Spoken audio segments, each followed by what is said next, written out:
Like share subscribe करते रहेंगे जैसे जैसे आते जाएंगे। ए कह रहे हैं 54% लोग। ठीक है, हाँ हिंदी के नोट्स भी मेरे पास हैं, मैंने प्रिंट निकाले, बस एक बार प्रूफ रीड करना है। हिंदी और इंग्लिश ईवीएस पे भी उतना ही बराबर काम चल रहा है, अगले 2-3 दिन में आपको मिल जाएंगे, डोंट वरी। देखिए, निम्नलिखित में से किस कार्य के लिए शब्दकोश से सहायता नहीं मिलेगी? शब्दकोश यानी डिक्शनरी, डिक्शनरी से सहायता नहीं मिलेगी लिखा है। पहला ऑप्शन है उच्चारण में सुधार, यानी आपको अपने प्रोनाउंसिएशन में अगर सुधार करना है। शब्द संपदा में सुधार करना है, यानी आपका जो वोकैब है वो बढ़ जाए। वर्तनी यानी स्पेलिंग सही क्या है, तो उसके लिए भी आप डिक्शनरी का कई बार प्रयोग करते हैं। लिखावट में सुधार, उच्चारण के लिए आपको पता लग जाता है कि क्या वर्ड है, और कई बार उसमें दिया भी होता है ब्रैकेट में। या आप आजकल की जो मॉडर्न डिक्शनरीज हैं, अगर आप बात करेंगे ऑनलाइन वालों की भी, तो वहां पे ऑप्शन है आपके पास कि कैसे आप उस वर्ड को प्रोनाउंस करेंगे। तो उच्चारण में सहायता कहीं ना कहीं मिलती है, नहीं तो लिखा भी होता था जो पुरानी जमाने की डिक्शनरीज होती थी कि इसको ऐसे उच्चारण इसका ऐसे होगा, ठीक है ना। तो डिक्शनरी उच्चारण में सहायता देती है, ये बात सही है। शब्द संपदा यानी वोकैब में भी हेल्प करेगी, आपके शब्द भंडार को बढ़ाएगी। वर्तनी में सुधार यानी स्पेलिंग में भी इंप्रूवमेंट होता है। लेकिन एक चीज है, लिखावट में सुधार, आपकी राइटिंग या आपकी लिखावट कैसे सुंदर बनाएगी डिक्शनरी, उसका काम ये थोड़ी है। वो तो वो वाली बुक्स होती थी ना जिनको आप सुलेख करते थे, है ना। तो लिखावट में सुधार सुलेख से होगा, किसी और तरीके से करेंगे आप, लेकिन डिक्शनरी आपकी लिखावट में सुधार नहीं कर सकती। क्वेश्चन नंबर है 2, समग्र भौतिक प्रक्रिया विधि में डैश अवबोधन विषय का आधार है। समग्र भौतिक प्रक्रिया, ये इसको टीपीआर कहते हैं। इंग्लिश पेडागोजी में भी सेम टॉपिक्स ही हैं, सिलेबस आपका सेम ही है दोनों में। टीपीआर बोले तो टोटल फिजिकल रिस्पॉन्स, समग्र भौतिक प्रतिक्रिया यानी फिजिकल रिस्पॉन्स को भौतिक कह रहे हैं। इसमें क्या है, टीचर ने कहा कि इतनी बड़ा एक कुछ था, है ना, या फिर मछली जल की रानी है, यानी टीचर ने कहा जो मैं एक्टिविटी करूं उसी के पीछे आपको टोटल फिजिकल रिस्पॉन्स करना है। जो आपको कहा जा रहा है एग्जैक्ट वही चीजें आपको उस निर्देशन के हिसाब से फॉलो करनी है। बात तो सही लग रही है ना। तो टीपीआर में क्या है, विषय अवबोधन में डैश अवबोधन विषय का आधार है, यानी जो समझ पा रहे हैं वो किस बेसिस पे समझ पा रहे हैं, सुन करके समझ पाएंगे या पढ़ करके समझ पाएंगे या बोल करके या लिख करके। तो श्रवण करके, टीचर जो बोलती है उसके पीछे आपको वो एक्टिविटीज रिपीट करनी है पूरी बॉडी से, या जो भी एक्टिविटी कही जा रही है। तो ये सुन करके ही तो आप अवबोधन या पता लगा पा रहे हैं कि क्या कहा है टीचर ने, तो ये लिसनिंग के द्वारा यानी श्रवण के द्वारा। तो A option is the right answer over here. आगे बढ़ेंगे, क्वेश्चन नंबर 3 देखिएगा। क्वेश्चन नंबर 3 देखिएगा, फिर जाकर के हम बढ़ेंगे आगे। क्वेश्चन नंबर 3 कहता है, जब विद्यार्थी आनंद के लिए पढ़ते हैं इसका तात्पर्य वे डैश में संलग्न है, यानी बच्चे किसके लिए, आनंद के लिए, प्लेजर के लिए पढ़ रहे हैं, ठीक है, उनको इंटरेस्ट है इसलिए पढ़ रहे हैं। तो वो किस चीज में संलग्न होंगे, सरसरी दृष्टि से पठन करेंगे, बारीकी से पठन करेंगे, गहनता के साथ पठन करेंगे, विस्तार से पढ़ेंगे?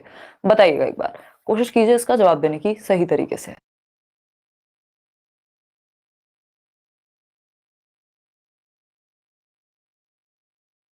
बात करें, सी कह रहे हैं कितने परसेंट लोग, 44% लोग। और भी देखें बाकी लोग कितने परसेंट क्या दे रहे हैं आंसर। कि आनंद के लिए पढ़ते हैं तो इसका तात्पर्य वे डैश में संलग्न है। सरसरी दृष्टि से पठन, ये तो जब आपको बहुत ही तेजी से कुछ कोई वर्ड ढूंढ रहे हैं तब ऐसा करते हैं आप, जब स्कैनिंग का प्रयोग करते हैं। बारीकी से पठन, गहनता के साथ पठन या विस्तार से पठन, तो जब आप कुछ पढ़ रहे होते हैं आनंद के लिए तो आप जितना चाहे पढ़ते जाते हैं। तो विस्तार के लिए पठन यहाँ सही उत्तर होगा, ना कि आपका गहनता के साथ पठन।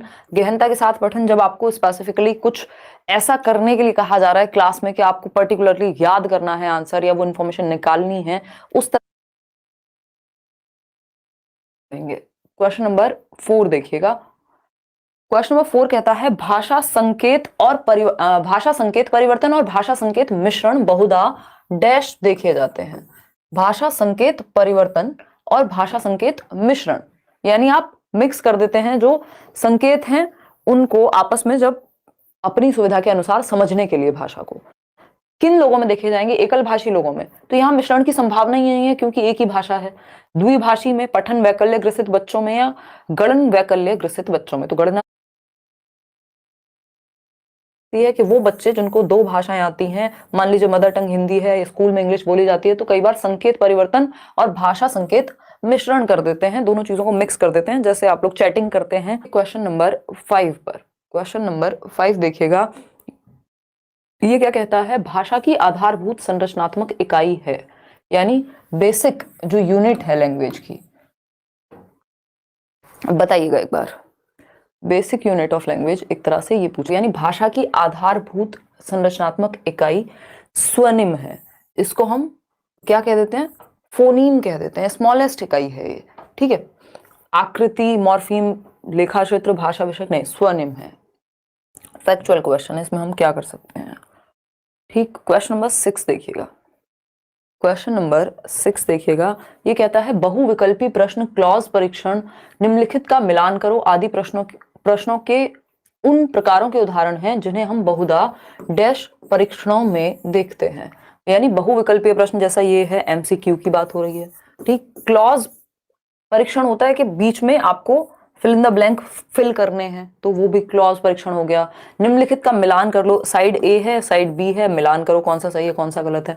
तो ये एमसीक्यू बेस्ड या वस्तुनिष्ठ ऑब्जेक्टिव टाइप प्रश्न पत्रों में या परीक्षणों में ही इनका प्रयोग ज्यादा किया जाता है। आप अपने भी एग्जाम में देख लीजिए, तो यहाँ पे मिलान की भी बात आती है कई बार फिल इन द ब्लैंक के अच्छा इसकी जगह पे, जैसे कल हम एनईपी के क्वेश्चन कर रहे थे, तो कहाँ से कहाँ शिफ्ट होता है, तो वो क्लॉज की तरह काम करेगा, ठीक। पत्र लेखन, मौलिक निबंध नहीं, वस्तुनिष्ठ प्रश्नों में, क्योंकि ये क्लोज्ड एंडेड क्वेश्चंस होते हैं। क्वेश्चन नंबर 7 देखिएगा एक बार और जवाब दीजिएगा।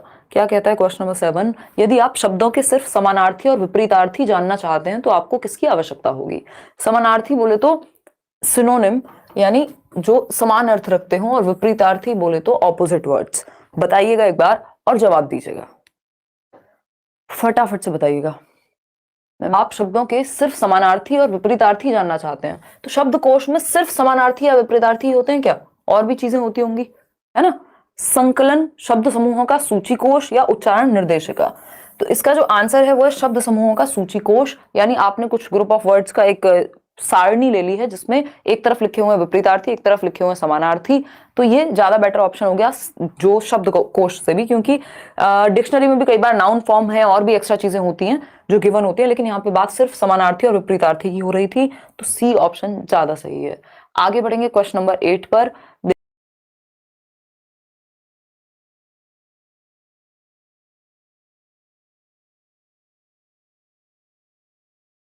देखिएगा, इसको समझिएगा। क्या कहता है क्वेश्चन नंबर 8? वर्ग शब्द पहेलियों के भाषा खेल विद्यार्थियों को उनकी डैश सुधारने में मदद करते हैं। यानी वर्ग शब्द पहेलियों के भाषा खेल, यानी बच्चे क्या हैं, लैंग्वेज के गेम्स खेल रहे हैं जिससे उनके क्या सुधारने में मदद मिलेगी।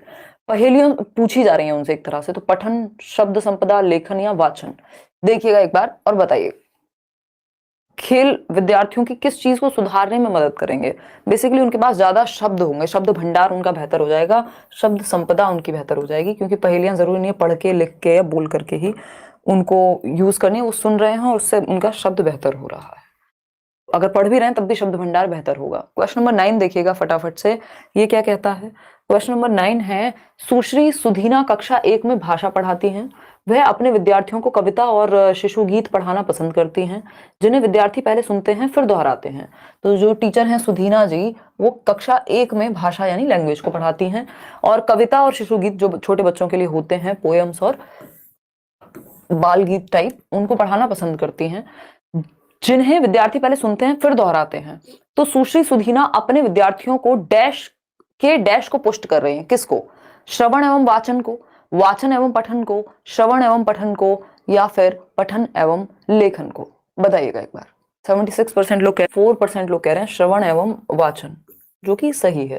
भाई जब आप किसकी बात हो रही है, कविता और शिशु गीत सुन रहे हैं, पढ़ाना पसंद करती हैं, जिन्हें पहले वो सुनते हैं मतलब श्रवण कौशल बेहतर होगा, फिर दोहराते हैं मतलब वाचन यानी बोलना कौशल बेहतर होगा, वाचन मतलब स्पीकिंग स्किल्स। तो ए ऑप्शन ही यहाँ पे नो डाउट सही है, क्योंकि पहले वो सुन रहे हैं, तो यहाँ पे वाचन बाद में नहीं आ सकता, पहले श्रवण कौशल बेहतर होगा, क्योंकि पहले सुन रहे हैं और फिर बोल रहे हैं या दोहरा रहे हैं। क्वेश्चन नंबर 10 देखिएगा एक बार। ये कहता है, जब कोई विद्यार्थी भाषा का प्रयोग अपनी भावनाओं, संवेगों और विचारों को अभिव्यक्त करने के लिए करता है या करती है, वह भाषा के डैश प्रकार का प्रयोग कर रही है। यानी जब आप एक विद्यार्थी है मान लीजिए, और आप लैंग्वेज को यूज कर रहे हैं अपने इमोशंस को, अपने भावना, अपनी फीलिंग्स को और अपने थॉट्स को एक्सप्रेस करने के लिए, तो ये किस तरह का फंक्शन है लैंग्वेज का, ये पूछा है। बहुत बड़ी आकांक्षा, कल तक हो जाएगी, ठीक है, तबियत इतनी बड़ी कोई प्रॉब्लम नहीं। देखो एक बार, सी ऑप्शन 39% लोग व्यंजक और अर्थपूर्ण प्रकार का, बिल्कुल, कि आप भाषा का प्रयोग किस लिए कर रहे हैं, अपनी बात को अभिव्यक्त करने के लिए, तो मीनिंगफुली आप लैंग्वेज को यूज कर पा रहे हैं। सिर्फ सूचनाओं का या निर्देश देने के लिए या विकास मूलक ऐसा नहीं है, आप क्या कर रहे हैं, मीनिंगफुली लैंग्वेज का यूज कर रहे हैं। ठीक है, आगे बढ़ें।